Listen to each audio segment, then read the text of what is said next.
Hi welcome back my YouTube channel. ಇದು ಶುಕ್ರವಾರದ log ಆಗಿರುತ್ತೆ. ಸೊ 4 o'clock ಆಗಿತ್ತು. ಎದ್ದು ಬೇಗ ಎದ್ದು ಸ್ನಾನ ಎಲ್ಲ ಮಾಡಿ ಮನೆ ಕ್ಲೀನ್ ಮಾಡಿ ದೇವ್ರ ಮನೆ ರೆಡಿ ಮಾಡ್ಕೊಳ್ಳೋಣ ಅಂತ ರೆಡಿ ಮಾಡ್ಕೊಳ್ತಾ ಇದ್ದೆ. ಮೆಡ್ಲಕ್ಕೆ ಎಲ್ಲನೂ ಕಟ್ಟಿಟ್ಟಿದ್ದೆ. ಹಾಗೆ ಫಸ್ಟ್ ಗಂಗೆ ಪೂಜೆ ಮಾಡ್ಕೊಂಬರಬೇಕು. ನಾವು ಕಳಸಕ್ಕೆ ಸ್ಯಾರಿ ಎಲ್ಲ ಉಡ್ಸೋದಕ್ಕಿಂತ ಫಸ್ಟ್ ಗಂಗೆ ಪೂಜೆ ಮಾಡಿಕೊಂಡು ಹೊಸ್ಲಲ್ಲಿ ಇಟ್ಕೊಂಡು ಬರಬೇಕು.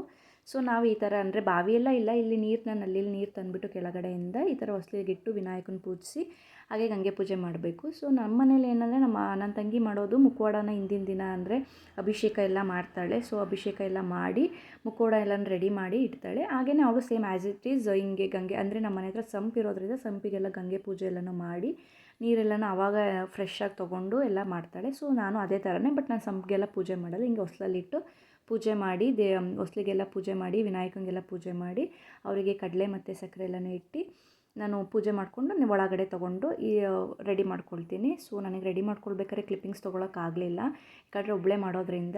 ಎಲ್ಲ ರೆಡಿ ಮಾಡ್ಕೊಂಡು ಆದಮೇಲೆ ಪೂಜೆ ಎಲ್ಲ ಮುಗಿದ್ಮೇಲೆ ಇದು ಕ್ಲಿಪ್ಪಿಂಗ್ ತೊಗೊಂಡಿರೋದು ನಾನು. ಈ ಥರ ಸಿಂಪಲ್ಲಾಗಿ ಕೂರಿಸ್ತೀನಿ. ನಾನು ರೆಗ್ಯುಲರಾಗಿ ಈ ಥರನೇ ಕೂರಿಸೋದು, ಯಾಕಂದರೆ ನಾನು ಇನ್ನೂ ಮುಖವಾಡ ಆ ಥರ ಎಲ್ಲ ಇನ್ನೂ ಪರ್ಚೇಸ್ ಮಾಡಿಲ್ಲ. 1 BHK ಇರೋದ್ರಿಂದ ನನಗೆ ಯಾರೂ ಹೆಲ್ಪ್ ಮಾಡೋದಿಲ್ಲ, ಯಾಕಂದರೆ ಸ್ವಲ್ಪ ಜನ ಇರಬೇಕು. ವರಮಹಾಲಕ್ಷ್ಮಿಯಲ್ಲಿ ಹಬ್ಬ ಅಲ್ಲದೆ ಅತ್ತೆ ಆಗಿರ್ಬೋದು ಯಾರಾದರೂ ಇರಬೇಕು. ಹಾಗೆ ನಾನು ಬೇಬಿಮ್ಮ ಪೂಜೆ ಮಾಡ್ತಾಯಿದ್ದೆ. ಅದಕ್ಕೆ ಸ್ಕೂಲ್ ಇತ್ತು ಅವತ್ತು ಶುಕ್ರವಾರ. ಸೊ ಅದು ಸ್ನಾನ ಎಲ್ಲ ಮುಗಿಸ್ಕೊಂಡು ಪೂಜೆ ಎಲ್ಲ ಮಾಡ್ತಾಯಿತ್ತು. ಖುಷಿ ಪಡ್ತಾಯಿತ್ತು, ತುಂಬ ಚೆನ್ನಾಗಿ ಮಾಡಿದೆಯಾ ಮಮ್ಮಿ ಅಂತ. ನಂಗೆ ಅಷ್ಟೇ ಸಾಕು ನನ್ನ ಪಾಪು ಹೇಳೋದು. ಸೊ ಆ ಸ್ಕೂಲಿಗೆಲ್ಲ ಹೋದ್ಮೇಲೆ ನಾನು ನೈವೇದ್ಯಕ್ಕೆಲ್ಲ ರೆಡಿ ಮಾಡ್ಕೊಳ್ಳೋಣ ಅಂತ ಮಾಡ್ಕೊಳ್ತಾ ಇದ್ದೆ. ಫಸ್ಟು ನಾನು ಪುಳಿಯೋಗರೆ ಮಾಡಿದ್ದೆ ನೈವೇದ್ಯಕ್ಕೆ. ಸೊ ನೆಕ್ಸ್ಟು ಸಜ್ಜಿಗೆ ಮಾಡೋಣ, ಹಾಗೆ ಒಬ್ಬಿಟ್ಟು ಮತ್ತು ಕಡಲೆ ಉಸ್ಲಿ ಮತ್ತು ಗೋಧಿ ಪಾಯಸ ಮಾಡಿದ್ದೆ. 5 ಥರದ ನೈವೇದ್ಯ ಮಾಡಿ ಇಟ್ಟಿದ್ದೆ ದೇವಿಗೆ ನಾನು ಈ ಸಲ. ಎವ್ರಿ ಟೈಮ್ ನಾನು ಮಾಡಲ್ಲ, ಇದನ್ನು ಮಾಡಿರಲಿಲ್ಲ, ನಾನು ಫಸ್ಟ್ ಟೈಮ್ ನಾನು ಮಾಡಿದ್ದು.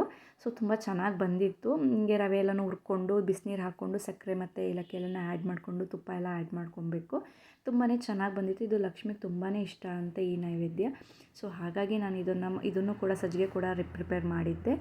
ಹಾಗೆ ನೆಕ್ಸ್ಟು ನಾನು ಗೋಧಿ ಪಾಯಸನೂ ಮಾಡಿದ್ದೆ. ಅದನ್ನೆಲ್ಲ ಕ್ಲಿಪ್ಪಿಂಗ್ ತೊಗೊಳಕ್ಕಾಗಲಿಲ್ಲ. ಇದು ನಮ್ಮ ಮನೆ ಅಂದರೆ ನಮ್ಮಮ್ಮ ಮತ್ತು ನನ್ನ ತಂಗಿ ಕೂರಿಸಿರೋದು. ನನ್ನ ತಂಗಿ ಕೂರಿಸಿರೋದು ಇದು ನಮ್ಮಮ್ಮನ ಮನೆ ಲಕ್ಷ್ಮಿ. ಇದು ತುಂಬ ಚೆನ್ನಾಗಿ ಕೂರಿಸಿದ್ಲು. ಪಾಪ ಕನ್ಸೀವ್ ಆದ್ರೂ ಸೇಮ್ ಆ್ಯಸ್ ಇಟ್ ಈಸ್ ಏನು ಮಾಡ್ತಾಳೆ ಅದೇ ಥರನೇ ಮಾಡಿದ್ಲು.